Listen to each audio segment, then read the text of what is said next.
Let's check in with the 5 over at Fox, see how this stuff goes. I'm guessing I don't have a lot of faith in Harold. Nobody can out Jessica, and Kennedy is now replacing. She's in charge of the box wine.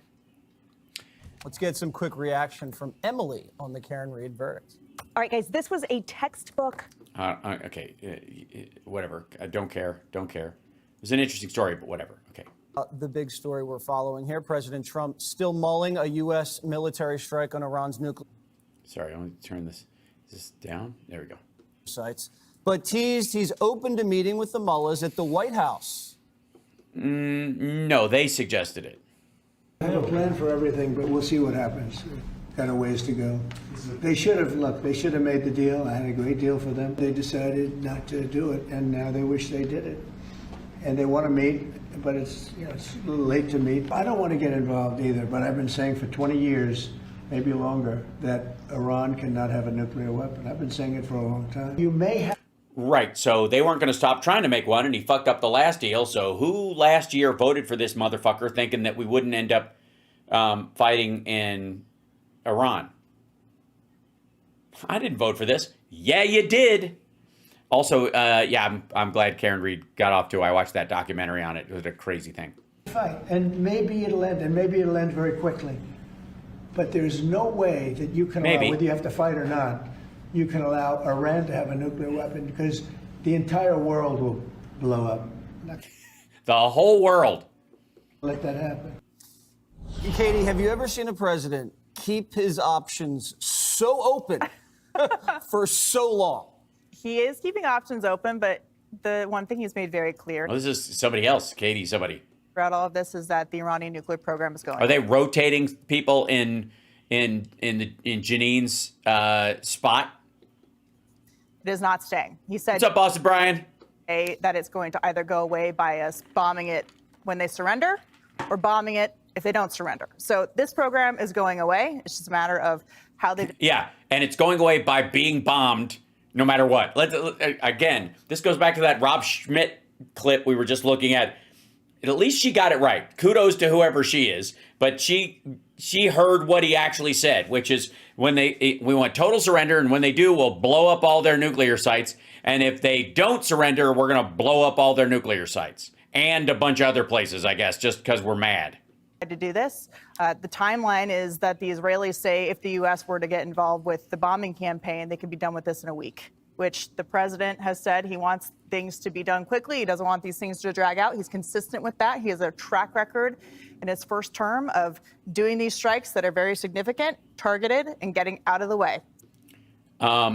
Doing these strikes and getting, you mean handing over our base in Syria to the Russians so that they can use it as a transit point for Iran to get arms to Hezbollah, the Houthis, and Hamas. Sure, okay. Soleimani, he did this with the Houthis, he did this with ISIS. There's no reason to stick around and wait it out. So he is in another meeting today with his national security team, and all options are on the table. But if you listen to what he's saying, it's very clear that this is going in the direction of Iran's nuclear program is going away for the better of the United States of America and for the region. And I think it's very interesting that you've heard a lot about, well, we don't want this to devolve into a broader war in the region. The region's not saying anything. The Saudis are happy with this. The Jordanians are happy with this. The UAE is happy with this. No, they're not. They're not, I guess, getting in line for it, or they're not coming out against it, which I guess is tacit approval. And if you look at the images that you see of these people sending in video from Lebanon, from Jordan, from UAE, seeing these missiles flying through the sky, the only people sending those are the Iranians, and they don't want them to be the target next. So the program's going away. It's just a matter of when and how. Harold, does the president have the support of the Democrats in the Senate and in Congress for a strike against this nuclear facility? I hope so. But let me dial back, because I think your question is the right one. I would broaden it out. I think, to Katie's point, it's good to be back around the table with everybody. I think the question that the president, who's grappling with the most consequential decision that he's ever had to make, I think, in his life, certainly as president the first term and certainly up to this point, and I can't imagine a more consequential one for the next 3 years. I think the president's asking the question, what if we don't act? in light of all that the Israelis have done. And Oh my God. Fuck off. At every meeting, you're going to ask, what if we do? What if we don't? What if we don't for this period of time? What if we do for this period of time and get out? Will be enough? Like, these are sensible questions. He's not asking any of them. and really softening and diminishing the military power, the Air Force, the Navy, the Army, their ability to launch rockets at Israel and, for that matter, anywhere in the region. And they've done a lot. The president took an oath of office, everyone does, to protect and defend Oh, my God. Yeah. the Constitution. Yeah, I took it totally seriously. Country, regardless of whom the president is. Not your campaign dogma, not your campaign platform, not your rally speeches. And this is where it gets really tough.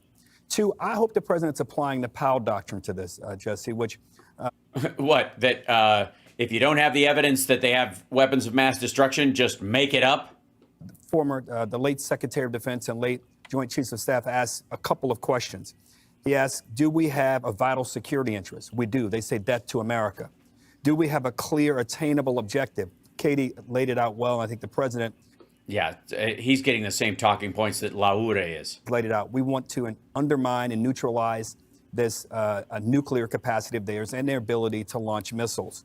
Three, do we have an exit strategy, and have we considered the consequences of what may happen? I'm confident the president and his team are doing that, and this gets to the last. Why? Where in the fuck would you get the idea that you would have confidence that they're actually doing it? I don't have a doubt that there are people in the Joint Chiefs, for example, that are suggesting stuff because they've been around longer than he have, and that's their gig.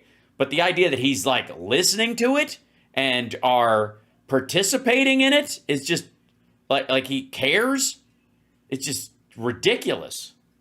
Point. Are the American people in support, which is what your question contemplates, not just Democrats? It appears as we sit here tonight, the president's facing more opposition from Republicans and perhaps some in the MAGA community than he is anywhere else.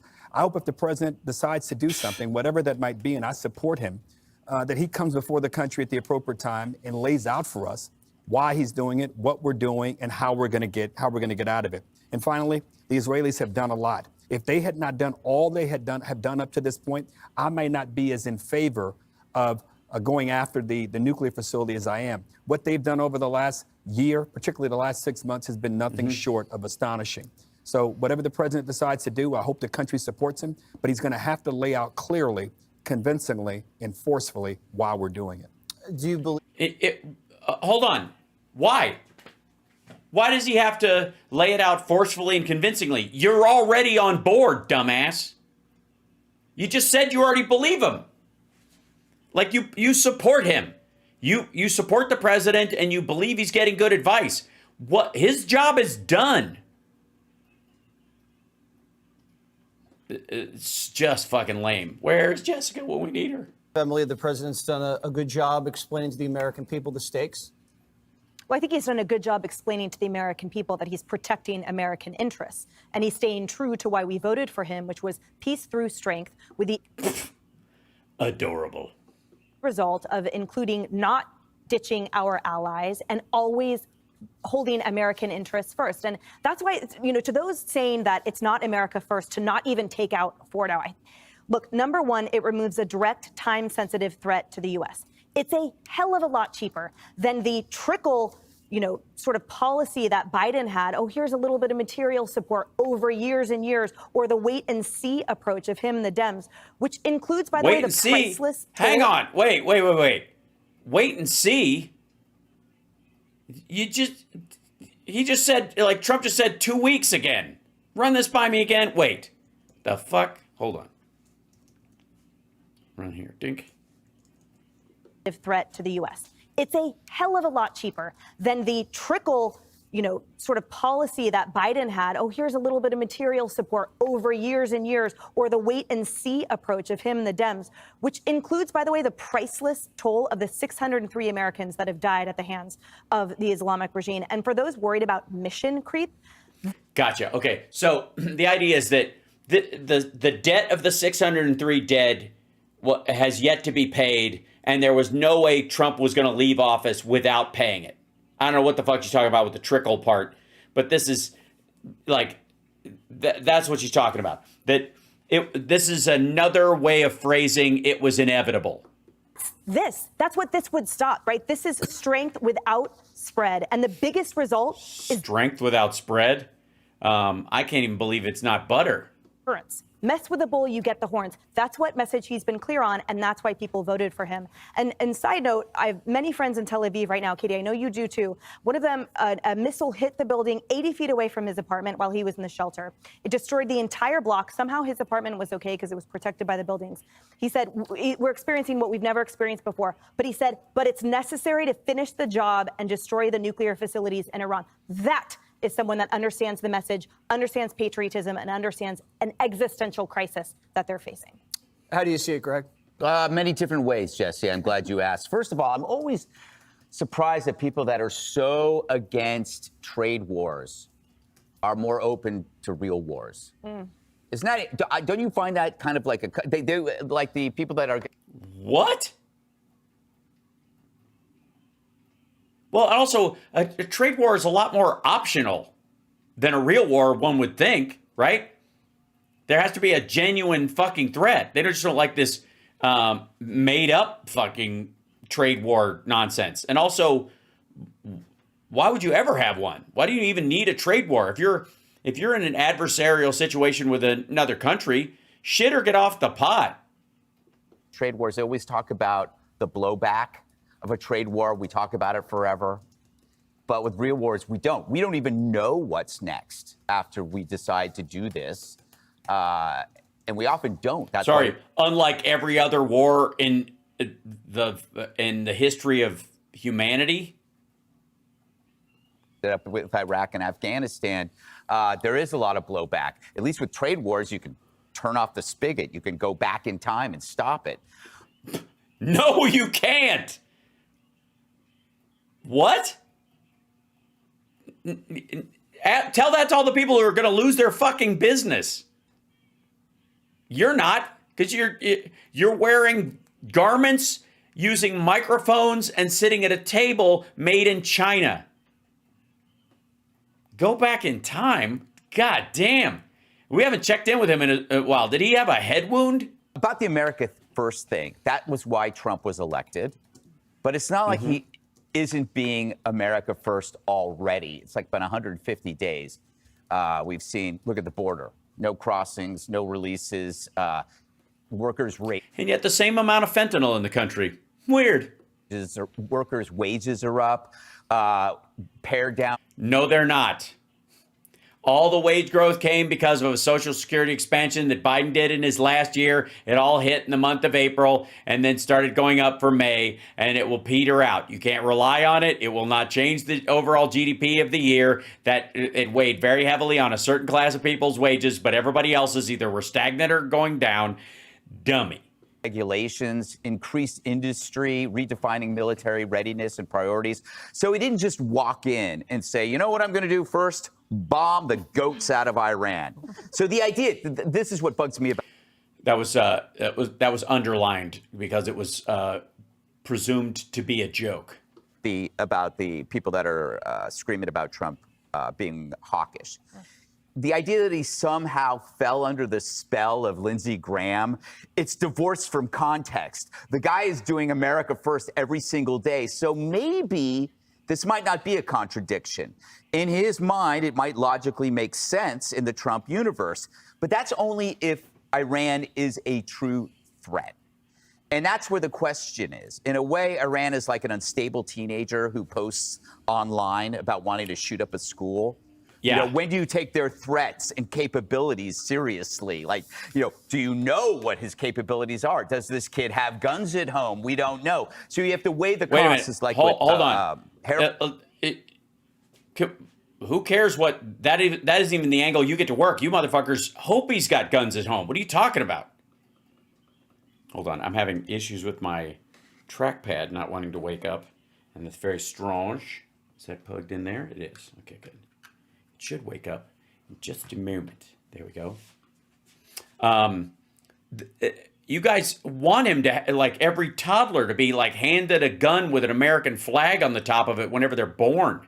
That the cost of inaction is an action. It's an action. So America First has two lanes.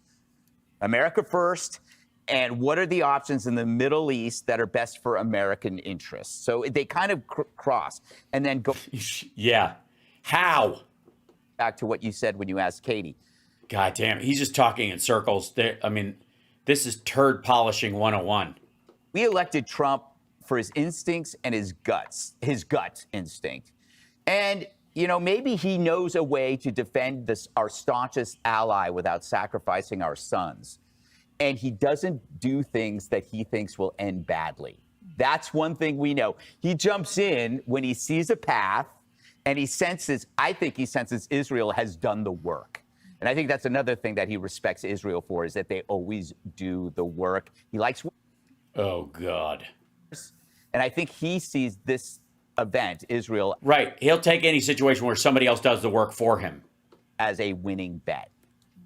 I think you're right, but in fairness, I think you're right. Without Israel having done all the work up to this point, I think a lot of people would not be as open-minded to this. And remember, they support Hamas. What? Fuck off, Harold. Jesus Christ, man. Nobody was premising the idea that Trump either had the balls or the gall or the intelligence or the focus or even the attention span to attack Iran first. Of course he dovetailed behind Israel doing it. He's not a leader. And the sad thing about this kind of a follower being in the White House is that this guy follows strength or the illusion of strength. And the Thanks, Houthis, Joe. they have done, it's not just a kid at home putting stuff up on social media. They have done, not only on social media, they've acted on some of it through their proxies. So Yeah, no, it's a tough it was a decision. rough analogy, Harold. Yeah. It wasn't. Shit analogy, but you can't say that on, I don't know, basic cable. a real thing. Don't nitpick the analogies, My Harold. goodness. Come on. I'm done here. Let me write that down. I have things to do. And you can argue you can take Israel completely out No, you don't, Greg. of it, and it's about U.S. interests. Not I want to make an analogy agree, about which Karen I think Reed. it is. Okay, and Greg will have Karen read the whole hour. Again, no whole hour, commercials, Karen the whole hour. Yeah. Up next, Don't go driving with her. Arnold stuns the lady Whoa. of The View. All right, let me go back to here. There we go. Hi, chat room. Yeah, my trackpad is it's like alive, but it's not. There it is. It finally woke up. All I had to do was unplug it and replug it in a bunch of times. I fixed it. Oh, God.